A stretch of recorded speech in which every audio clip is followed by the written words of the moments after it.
Perkenalkan, nama saya Mirta Yesika Sibarani. Di video saya kali ini saya akan menjelaskan materi tentang estetika, seni grafis, dan sketsa.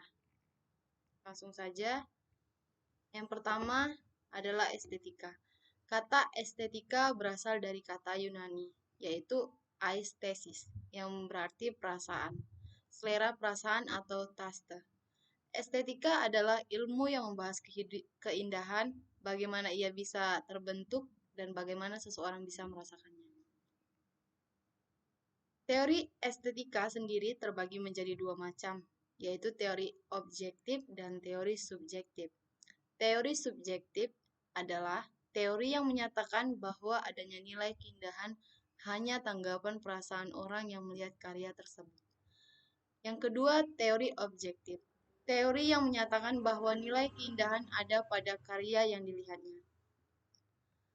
Selanjutnya, suatu karya meliputi komposisi dan unsur-unsur seni yang terbagi menjadi dua, yaitu unsur fisik dan unsur psikis.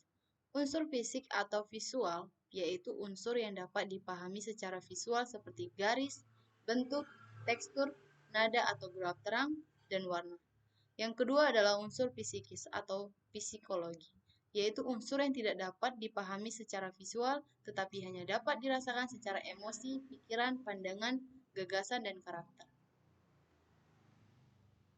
Dalam pembentukan komposisi estetis ada 5 unsur penting, yaitu yang pertama, garis. Berdasarkan wujudnya dan karakternya, garis dibagi menjadi dua, yaitu garis nyata dan garis khayal. Yang kedua adalah bidang, yang ketiga bentuk, yang keempat tekstur.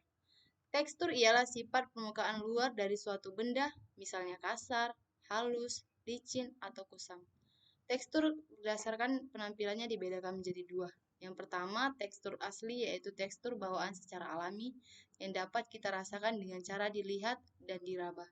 Misalnya tekstur batu, kayu, tanah, dan lain-lain.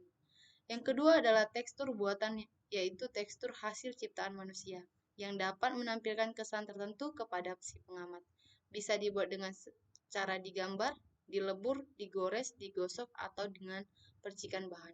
Yang kelima adalah gelap terang atau nada. Selanjutnya masuk kepada sketsa. Secara etimologis, sketsa ini berasal dari bahasa Yunani, yaitu sedios extempore. Kemudian diadopsi menjadi bahasa Inggris sebagai sketsa, yang di dalamnya terdapat sebuah gagasan tanpa persiapan. Sedangkan arti kata sketsa meliputi sebagai sebuah garis-garis, gambar, ilustrasi, buram, coretan, rencana, konsep, serta konsep, skenario, garis besar, bingkai, rentang, dan bentuk. Jika disederhanakan, gagasan sketsa ini yakni sebuah gambaran yang dapat dirancang sebelumnya dengan media garis.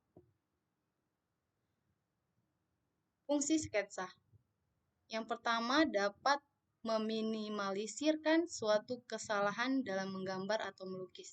Yang kedua, memberikan suatu gambaran mengenai suatu tema, gambar atau lukisan. Yang ketiga, dapat mempertajam sebuah pengamatan seorang pelukis. Yang keempat, dapat meningkatkan sebuah kemampuan seorang pelukis, terutama dalam hal mengkoordinasi suatu hasil pengamatan dan juga keterampilan tangan. Slide berikutnya, yaitu sketsa dapat dibedakan menjadi dua. Yang pertama, seni rupa murni ialah sebuah seni yang hanya digunakan sebagai suatu hiasan saja tanpa memperhatikan fungsi dan kegunaannya. Yang kedua adalah seni rupa terapan, merupakan sebuah seni yang selain memperhatikan keindahannya juga dapat memperhatikan fungsi dan kegunaannya. Kemudian slide yang terakhir yaitu unsur-unsur sketsa terdapat 5, yaitu yang pertama garis, yang kedua bidang, yang ketiga bentuk, yang keempat warna, yang kelima efek pencahayaan. Berikutnya jenis-jenis sketsa, ada 3. Yang pertama gambar, garis besar, yang kedua sketsa cepat, yang ketiga studi citra. Kemudian teknik membuat sketsa ada 3, yaitu diarsir, yang kedua dusel, yang ketiga teknik pointillis. Demikianlah penjelasan materi yang dapat saya berikan dalam presentasi saya kali ini. Saya ucapkan terima kasih.